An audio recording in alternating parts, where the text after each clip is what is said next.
Hola, soy Guillermo Torres Quiroz y esta es la videocolumna de esta semana en el que obviamente vamos a hablar de la BOA.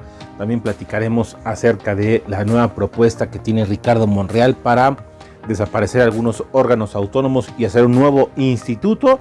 Y también platicaremos acerca de los ataques que se han dado por parte de grupos anarquistas en Ciudad de México, en la zona de Polanco. También platicaremos del conflicto entre Movimiento Ciudadano, Alfaro y el gobierno de la 4T. Y bueno, pues esperemos que esta videocolumna sirva para que todos podamos estar un poco inspirados esta semana. Y bueno, pues esta semana recibimos esta noticia de que había un complot al viejo estilo de Andrés Manuel López Obrador contra él. En una de sus famosas mañaneras, el presidente le pide a Jesús Ramírez Cuevas, el vocero de la presidencia, que dé a conocer un documento del llamado autonombrado bloque opositor amplio, BOA, que bueno, pues prácticamente dice que todos los que están en contra del presidente están haciendo un gran plan para acabar con su administración y acabar con él.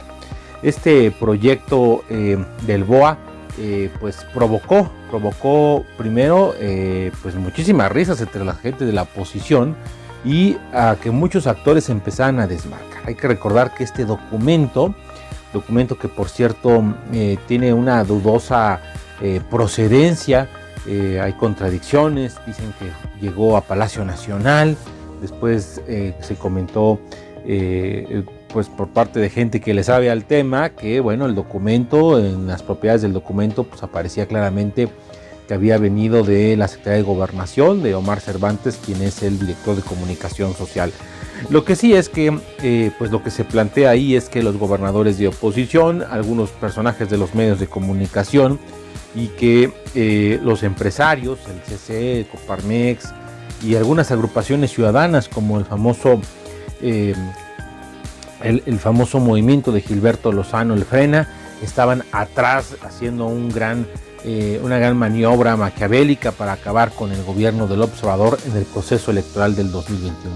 La verdad es que en un país democrático no debería en ningún momento preocuparnos el que se hiciera un movimiento de este estilo. Es normal, es algo cotidiano, no tiene ninguna cosa de extrañeza.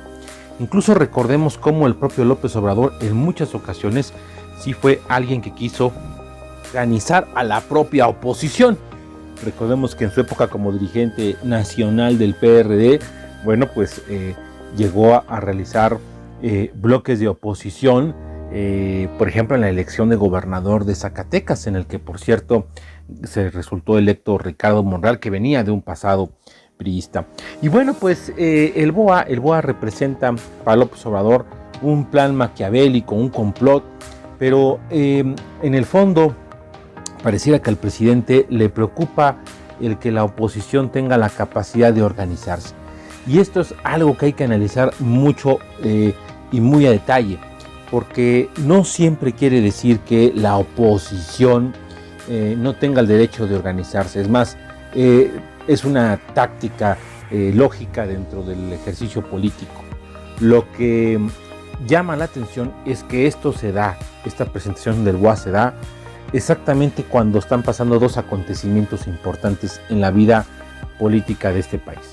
Por un lado, vemos cómo hay la urgencia de levantar ya el tema de la cuarentena en el país, que ya no son cuarentena, ya pasó de más tiempo, pero la urgencia ya de regresar a la normalidad. Incluso acabamos de escuchar al presidente decir que se regrese poco a poco a esta normalidad, que esto se vaya ya acelerando y lo más increíble es que estamos en las peores cifras. Estamos teniendo cifras de 4,000, 5,000 contagios diarios. Estamos viendo casos de 500 a 800 muertos diarios y bueno, pues esto es una alarma importante. Entonces se da este tema del BOA cuando está esta dinámica de ver si se regresa o no a la propia normalidad. Por otro lado, la presentación de la iniciativa de Ricardo Monreal para desaparecer algunos órganos autónomos y que platicaremos más adelante en esta videocolumna. Lo que es un hecho es que el BOA pues no existe como tal, pero sí da la idea a varios miembros de la oposición de la necesidad de unirse para el proceso electoral del 2021. Y recordemos que se van a renovar 15 gobernaturas, que se van a renovar los congresos estatales en 30 entidades, que se van a renovar ayuntamientos en 30 estados de la República Mexicana, y esto obviamente pone el tema pues muy fino para este proceso del 2021.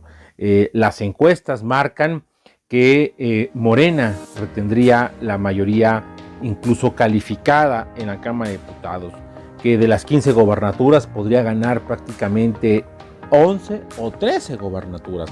Es decir, el panorama se pone un panorama sumamente complicado para la oposición, y la oposición tiene que tener una dinámica para entender qué es lo que tiene que hacer.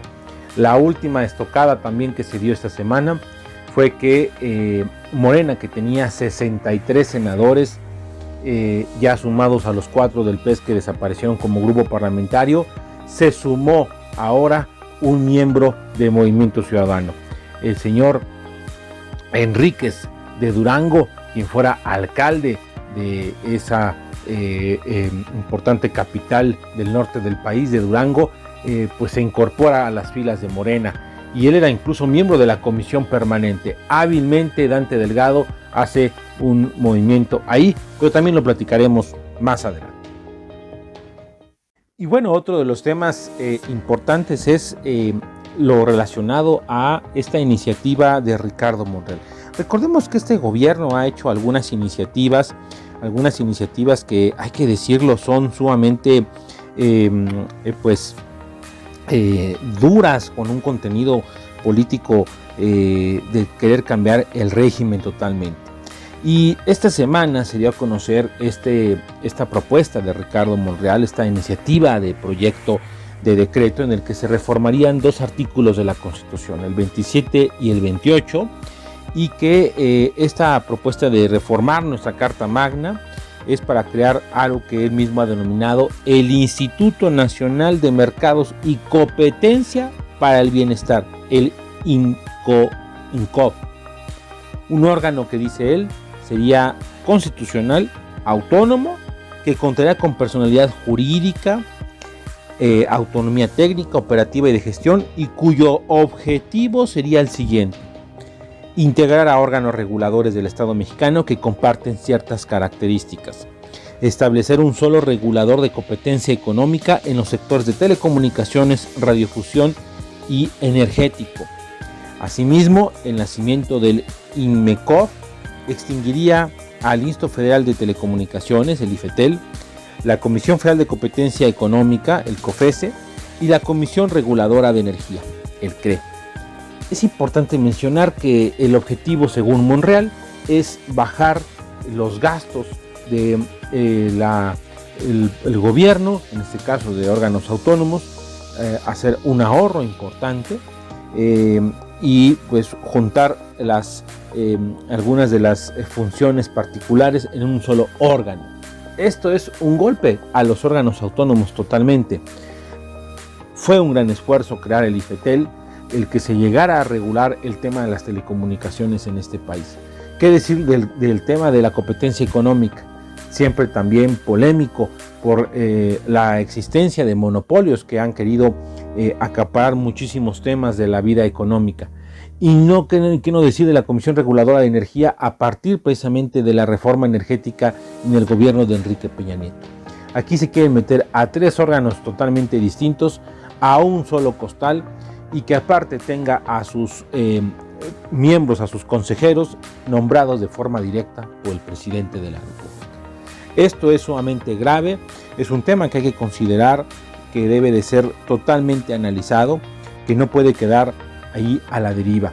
Esta propuesta de Ricardo Monreal hay que sumarla como otras, la desaparición en su momento de las AFORES para un nuevo sistema. El presidente esta semana volvió a insistir en esta materia. También el manejo del presupuesto a jugo gustoso, y bueno, pues esto obviamente afectaría a la democracia y afectaría a los contrapesos naturales que deben de existir en todo gobierno democrático. Y eso nuevamente un paso más para que el propio gobierno de la Cuarta T pues esté cada vez más cercano a un gobierno autoritario y populista. Y bueno, después de que vimos las protestas en Guadalajara por el caso del famoso muchacho Giovanni, asesinado por fuerzas policíacas del estado de Jalisco, y que bueno, pues generó muchísima polémica, vimos ahora que las protestas se fueron hacia la Ciudad de México. Para irnos más en lo particular, fueron protestas primero que se llevaron a cabo afuera de la Embajada de los Estados Unidos, protestando por el caso de George Floyd, y después se fueron a la representación del gobierno de Jalisco, que se encuentra en Polanco. Y bueno, pues ahí en Polanco pues vimos ahí una batalla y vimos ahí una serie de acciones que no habíamos visto en este gobierno de Claudia Sheinbaum. Vimos otra vez la utilización del cuerpo policíaco de contención, lo que antiguamente conocíamos como los ganaderos. Y bueno, pues vimos ahí corretistas, vimos a una serie de personajes aparecer en ese momento. Y bueno, esto provocó obviamente que se convocaran a más protestas contra lo que los grupos anarquistas han denominado las fuerzas del gobierno que quieren acabar con la libertad en todo sentido.